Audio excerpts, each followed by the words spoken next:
So I am working on the solar business, creating a solar business from scratch with $10,000 in my Sky Rocket. $10,000 that I can invest in the business. I've got a little bit more than that, but I can't spend it all on the business because I've got to live.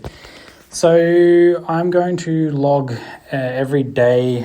I'm going to do a log in the morning and a log in the evening. So in the morning, I'm going to share what I'm doing, what I plan to do for the day. And in the end of the day, I'm going to share what I actually accomplished.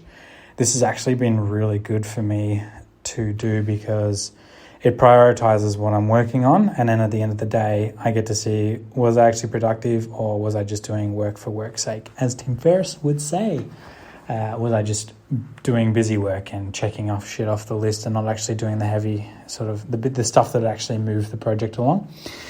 And it's been really nice to think about that. So I'm day 2 now. Day 1, I'll do a recap. So I was working on the logo. I got the name created. I registered the domain and I got the accountant to register the business trading name.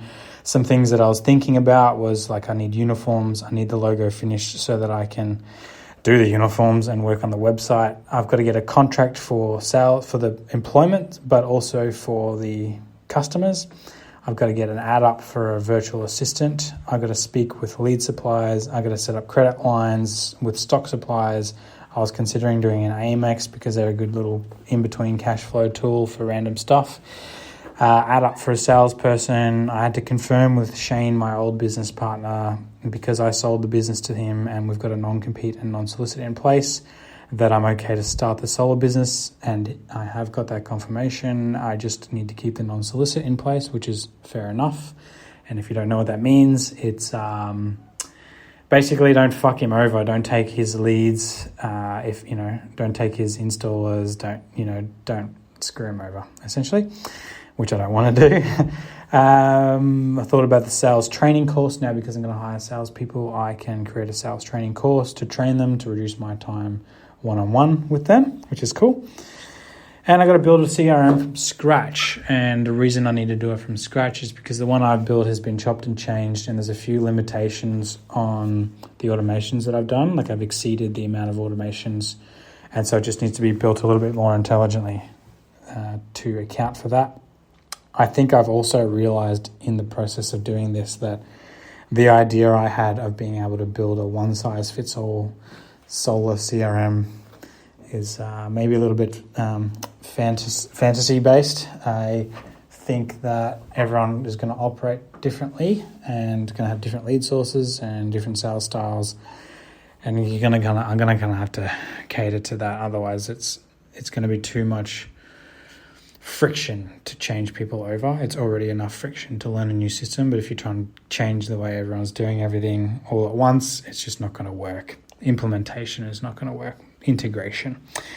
Just in case you don't know who I am, it's 3 minutes in the podcast. I probably should have said this earlier. I'm still working on this intro. My name's Josh Mackay. I've been doing solar business in Australia for 7 years now. I've had face-to-face and phone-based sales teams. Businesses was earning around $20,000 a week in profit, and is now scaling up above that based on the sales systems and processes and training that I provided to all the staff, which is really cool. I am moving into the solar sales consulting area of business, and I'm actually just in the process of building myself a solar business as a project, as a, would you say, proof of concept that I can, and also will give me a fantastic foundation for testing things that I want to test. For example, new leads or new styles, or working in commercial instead of residential, or different margins, different offers, different marketing strategies that I would like to then share with the businesses that I'd be working with in solar. I was going to do this project for another business. They pulled out and didn't want me to do it because they thought it was too risky, which is fair enough because I wasn't providing any sort of personal guarantees on it. I figured if I was going to provide a personal guarantee in that, to the tune of somewhere around $80,000, that I might as well just do it myself. So I'm calling myself out, and I am. That was a really long intro. That wasn't just an intro, that's also just a recap on where I'm at the moment with everything. So yeah, that was a day one recap, also a life recap. Day two, what I've done is I've actually created emails. I've got a virtual office that I've set up.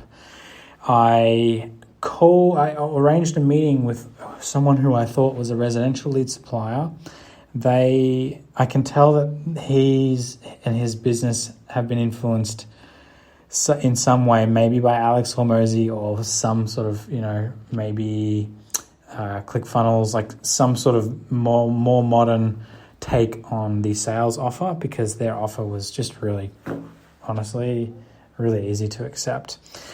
So and it was actually a really cool learning experiment for me to go through that and just be aware of how effortless it was for me to say yes to doing business with them.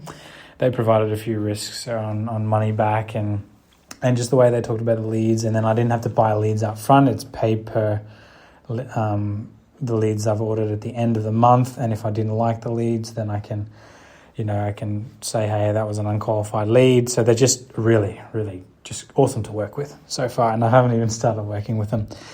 But I'm excited to work with them, which is cool. And I'm also working on the logo and getting close on working on that. Getting close. I had a design, but it was probably a really good design for a residential customer. Now that I'm certain that I'm putting my money where my mouth is, I'm actually buying commercial leads. I need a logo that just kind of is more of a overall premium solar brand feeling rather than a premium residential solar brand feeling, which I'm glad that I'm doing because I'm keeping my options open. I'm not limiting the business just from the very beginning, which is cool because I did actually want to move into commercial solar. So now I'm starting in commercial and residential because I won't have enough commercial leads to do solely commercial. It'll take time for them to build up. So I will also do residential at the same time. Some other things that day two brought up that I realized I need to do is I need a website, I need Google listing, I need probably a little bit of social media presence. What else? I need to think about what I'm doing for my content. So I'm working on Suncraft as a project for Suncraft, but also as a project to provide content and learning grounds and a whole bunch of stuff for sales launch as well. So I need to get my head around how do I make content for this? Like, do I be the face of Suncraft and make content about, hey, we do this with solar and this provide value and education for the solar companies, and then also I guess I can do that and then just share what I'm doing on the other content. That's easy. Okay. This is why I like doing this. So what I just thought through is I can do that content and then just all I need to do to contextualize it for sales launch is just say, hey, this is content that I was working on for the sales business. Blam. And then just throw it in. So I kind of get to multi-purpose the content. I'm going to stick with Facebook for now as well. I need someone else to help me to do the other platforms. And that's something that I'm keen to sort of get someone on board, probably just get someone on board to learn it and pay for a marketing agency to teach that person how to improve it, and also to work with other marketing agencies and learn from them.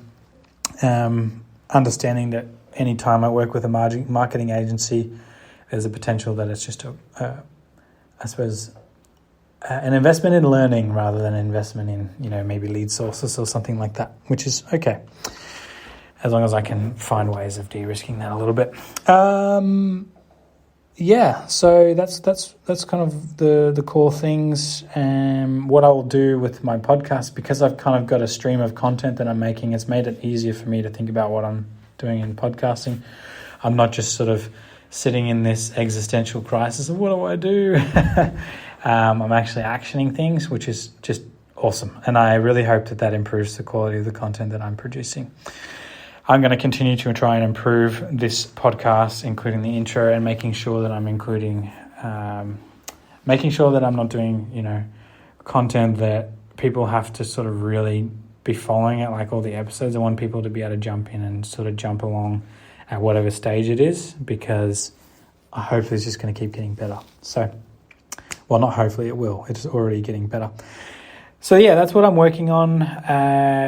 It's a pretty cool project, 10K start of solar business, and I believe that the solar business really should be able to do around 50 grand a week in profit, with a good, a sort of stable, steady commercial sales team as a stable, steady residential sales team, and it'll be a bit of a hybrid role between a